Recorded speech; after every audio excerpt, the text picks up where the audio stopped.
everyone, welcome back to my channel. Today I'm going to be doing a review on some of my fountain pens that I use for my sketching. I do use a little bit of felt tip, but usually I'm a fountain pen person.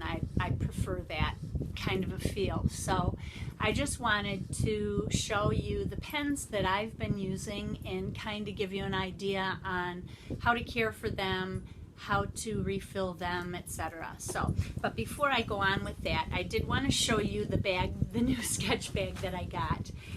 It's not that I needed a new sketch bag. I love the sketch bag that I have, and I've been using it for a few years, but I got this one. It's just the state of Michigan, like a campfire, and this weekend I was staying right about there. And then when I was on my other vacation a few weeks ago off of Lake Superior, it was right up in this tip up here. But this is where I was, up by the Mackinac Bridge. Anyway, and I had to put my Sketchbox sticker on here. I've got so many of these, and I just put them on everything because I love them. But anyway, this bag is pretty big. It's about 15 inches across by 17 1/4 long. If you wanted to make one, you could easily make one. They use straps that connect down at the bottom, and then they pull to become the backpack like this. So then you put it over your shoulders, but it holds a lot of stuff. When I put all my stuff in here, you can hardly tell there's anything in it. I was carrying my sketching supplies while I was on vacation, or up north for the weekend. I was carrying my sketching supplies plus going souvenir shopping for shirts and stuff like that. And I fit it all in here. My husband's things, my sketching supplies, bottled water for my dog and for me.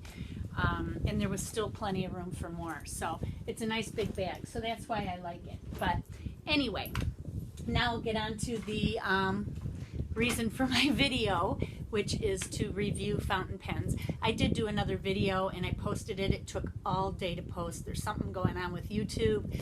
And when I realized how long it was, I know it had a few views, and I'm sorry if anybody was currently watching it, but I set it to private to remove it from my page, and I'm redoing the videos in 2 parts so that it's a smaller volume. Nobody's going to watch 43 minutes of me talking. So anyway, let's get on with the other portion. Okay, so one of the first pens that I tried, this is the first fountain pen that I invested in. It was a very inexpensive investment, and I thought it was a good place to start, and it's a place that I would recommend anybody start when they're getting into fountain pens to see if they like it. It's inexpensive, so you have to keep that in mind. The more money you spend on a pen, it tends to get a little more smooth, although the type of tip you use will make a difference as well. When you use a medium tip, it's going to feel smoother under the hand rather than a super fine tip like this one. This one is a very fine tip fountain pen. I'm trying to see if I can get this to focus here. You can see how small that tip is. And the ink dries very fast. When I ink it and go over it now, it's still a little wet there.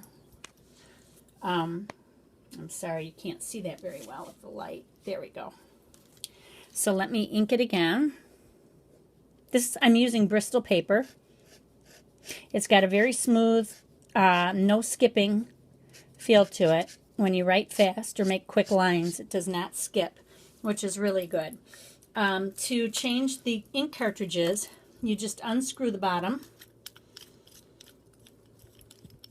from that, and this is the ink cartridge. Now, I did take another ink cartridge off, but to change it, all you do is pull the old one off, if I can get it off.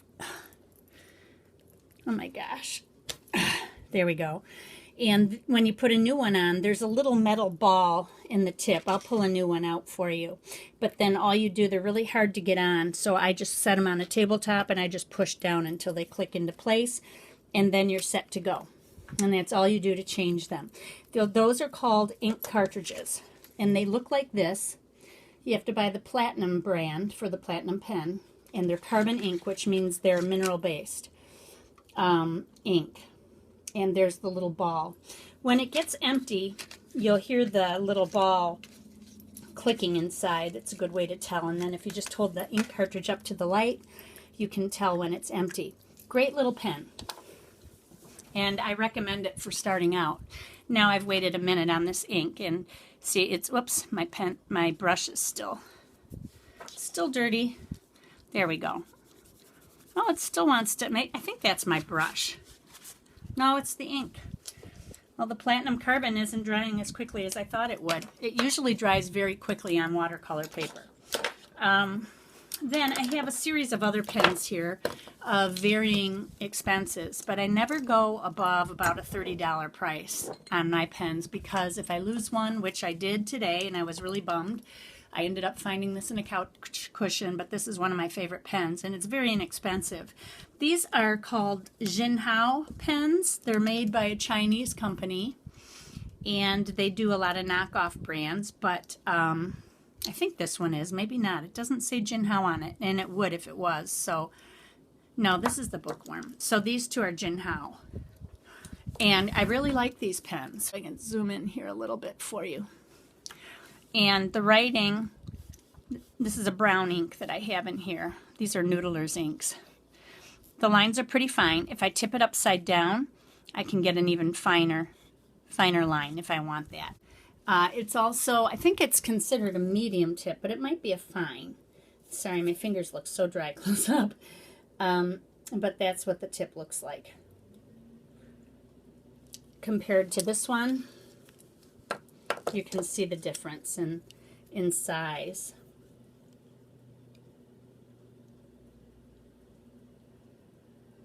Okay, so, and this one writes very smoothly. Then this one is called the Duke 209 pen, and it came with 2 nibs in a box.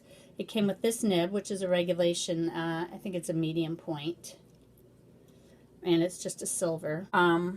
It came with a calligraphy nib, so if you're into calligraphy, this pen you might like because it has the 2 nibs. I'm going to pop this off and then pop this other one on. That's all you do. Now this nib is very different. See how it's got the bend in the tip?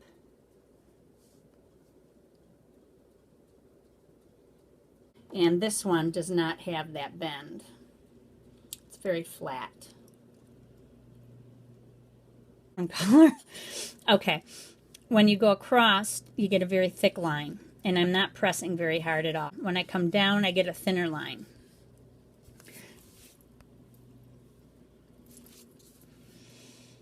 And if I press really hard, I can get a very thick line. It's very smooth feeling. It feels very good under the hand. Now this pen is another Jin Hao pen. This one was very inexpensive. I got it on Amazon, and it has a finer point, just like the others. If I can get it to focus. There we go. But it's still considered a medium point pen. And when I press down lightly, I get a very thin line. Same with the cross, it's very smooth. If I press hard, I get a thick line. I love the variables with these kinds of pens. If I turn it upside down or sideways, I can get a thinner line. Right now I don't have enough ink coming out of here for some reason. But anyway, that's how that one works. And these all have click tops too, which I like. Some of the screw tops, if you screw them too tight, then you can end up with cracking of your cap, and you don't want to do that.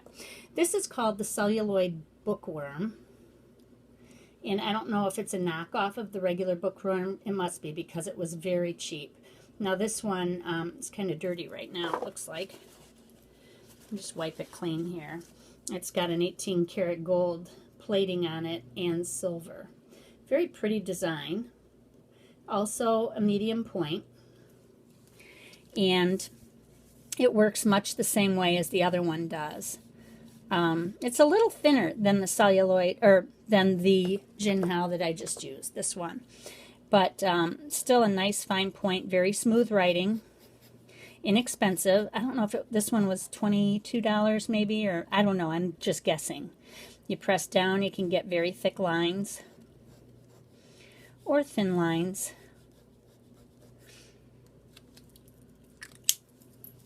And then this one is the other Jin Hao. I think I just showed you that one. Yeah, this was the other Jin Hao that I had, the brown one. And then this one is called the Lamy Safari, which is a very popular pen right now. It's very inexpensive, made by the Lamy Company. Let's see if I can get it to show. The name is engraved in there, if you can see that. They come in many different colors. They have a window so you can see when your ink is getting low, although it's never been real easy for me to see. So I just take the pen apart and look. But this pen is a super fine point, I believe. It's either fine or super fine. I'll have to look it up and tell you which one I got. But the lines are very thin. So if you like a thin line, it's very smooth writing too, and writes very thin and smooth. And here's the size of the nib. Comparing that to the Bookworm. Whoops, I just got ink all over me. You can see the difference in the size. And the way you refill these, now I know why the one wouldn't write, because I emptied it in order for it to, in order for me to show you how to fill it. In order to fill these, you just take these converters, you take your cap off the pen, and there's the converter. It's got a piston in it that slides up and down. Right now it's all the way down to the bottom, meaning it's empty.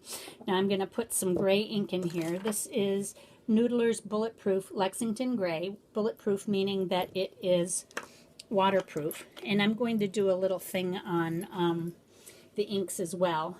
I just put this down into my bottle like this, and I got to make sure that that hole is covered on the nib, and get it so that I'm not drawing in any extra air.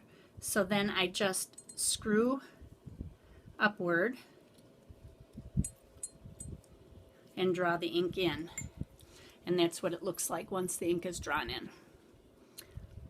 There are a few bubbles in this, but I can push it out and pull it in again and get them all out of there. That's what I usually do. I go out and then I go in, go all the way down to the bottom, making sure I've pushed out all the air, and then I pull the ink back up in again.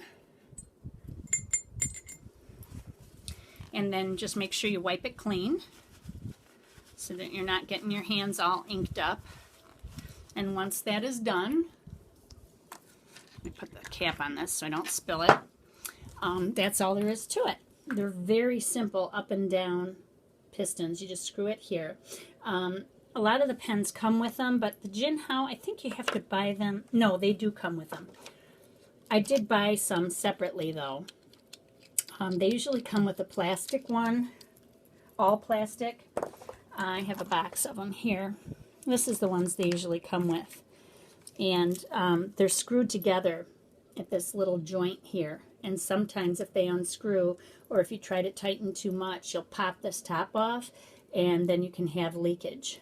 But I went ahead and bought a package of a bunch of these, and there's a brass tip on there that's molded together so that they won't come apart. And I just feel safer with that.